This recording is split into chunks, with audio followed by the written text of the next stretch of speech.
আসসালামু আলাইকুম সুপ্রিয় শিক্ষার্থীবৃন্দরা, সকলে কেমন আছো? আলহামদুলিল্লাহ, আমি ভালো আছি। আমি আজকে তোমাদের নবম দশম শ্রেণীর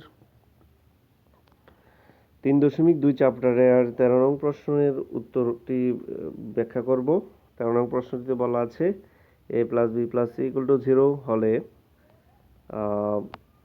a cube plus B cube plus C cube equal to 3abc প্রমাণ করো, এবং B plus C whole square by 3bc plus c plus a whole square by 3ca plus a plus b whole square by 3ab equal to 1। তো আমরা দেখি যে দেওয়া আছে a plus b plus c equal to 0। আমরা just c plus আছে এটাকে যদি ডান দিকে নেই মাইনাস c হবে, এবং অবশ্যই উভয়পক্ষে গণ করে ফেলবো।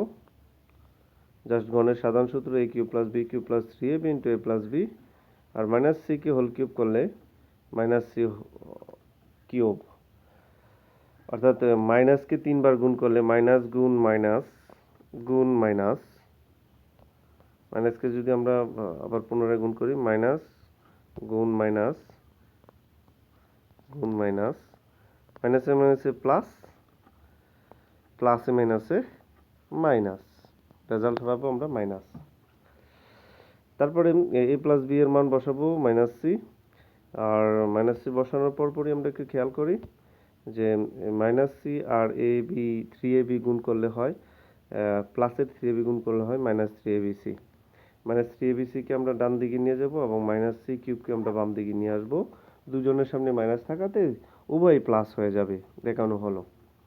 তারপরে খ নং প্রশ্নে যাই আমরা। খ নং প্রশ্নে দেওয়া আছে a plus B plus C equal to 0। তাহলে আমরা খ নং প্রশ্নটি যদি এই বাম পক্ষটিকে নির্ণয় করতে যাই তাহলে আমাদের এখানে বি প্লাস সি এর মান লাগবে, সি প্লাস এর মান লাগবে এবং এ প্লাস বি এর মান লাগবে। তাই আমরা কি করব, আমরা এই প্রদত্ত দেওয়া আছে রাশি থেকেই আমরা নির্ণয় করব। সি কে ডান দিকে নিয়ে যাব, অর্থাৎ a plus b equal to minus c, এবং আরেকবার বি প্লাস সি কে রাখবো এদিকে এবং এ কে ডান দিকে নিয়ে যাব। আমরা খেয়াল করো, আমরা এ কে যদি ডান দিকে নিয়ে যাই মাইনাসে, এবং আরেকবার সি প্লাস একে রাখবো বাম দিকে এবং বিকে ডান দিকে নিয়ে যাওয়াতে মাইনাস বি হয়ে যাবে। তারপরে আসি আমরা বাম পক্ষটি লিখে ফেলবো। বাম পক্ষটি লেখার পরে এখানে বি প্লাস সি এর জায়গায় লিখবো মাইনাস এ, সি প্লাস এ এর জায়গায় লিখবো মাইনাস বি এবং এ প্লাস বি এর জায়গায় লিখবো মাইনাস সি। তারপর এগুলোকে স্কোয়ার করলে হবে মাইনাসে মাইনাসে প্লাস হয়ে যাবে, plus a square plus b square plus c square.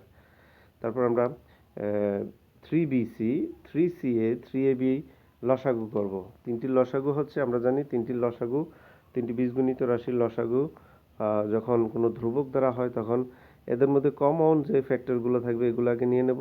যেমন এখানে 3 কমন আছে, সবগুলাতে 3 নিয়ে ফেললাম, এবং দুটিতে এই যে খেয়াল করো দুটি হরে এ আছে, তাহলে দুটি এ থেকে একটা এ এবং দুটি বি থেকে একটা বি, তারপরে দুটি সি থেকে একটা সি নিয়ে ফেললাম। এভাবে করে লসাগু, তোমরা ইতিমধ্যে ক্লাস অষ্টম শ্রেণীতে এবং সপ্তম শ্রেণীতে লসাগু ছিল, তোমরা লসাগু নির্ণয় শিখেছ। তারপরে আমরা তারপর লাইন যদি যাই, তারপরে আমরা কি করব, এ কিউব প্লাস বি কিউব, এখানে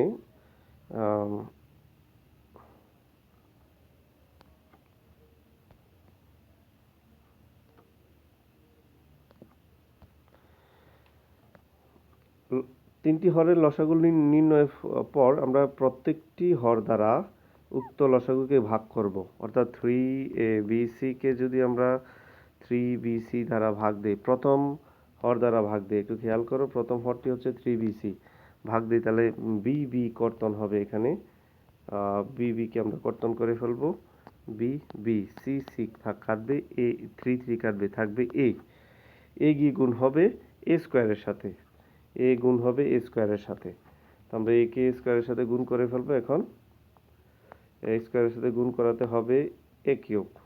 ঠিক একইভাবে 3abc কে 3ca দ্বারা গুণ করলে 3ca কাটবে, থাকবে বি গুণ হবে বি স্কোয়ারের সাথে, বি কিউব হয়ে যাবে। তারপরে 3ab দ্বারা আমরা যদি 3abc কে ভাগ করি তাহলে পাই আমরা সি, এই সি গুণ হবে সি স্কোয়ারের সাথে, হয়ে যাবে সি কিউব। তারপরের লাইন আমরা যদি খেয়াল করি, এ কিউব প্লাস বি কিউবের অনুসিদ্ধান্ত ব্যবহার করা হয়েছে, a plus b whole cube minus 3ab into a plus b. C cube still c cube জায়গায় রয়েছে। তারপরে এ প্লাস বি এর মান আমরা বসিয়ে ফেলবো, minus C, just a plus B এর জায়গায় আমরা মাইনাস সি বসাবো। তারপরের লাইনে আমরা ক্যালকুলেশন করব।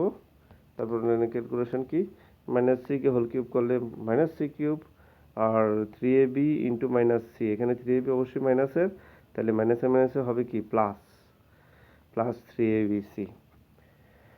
তারপরে আমরা খেয়াল করি এখানে সি কিউব প্লাসের আছে এবং মাইনাসের আছে, কেটে ফেলবো, অর্থাৎ সি কিউব থেকে সি কিউব বাদ গেলে 0, এবং 3abc কাটলে থাকবে 1, অর্থাৎ আমরা ডান পক্ষটি পাই।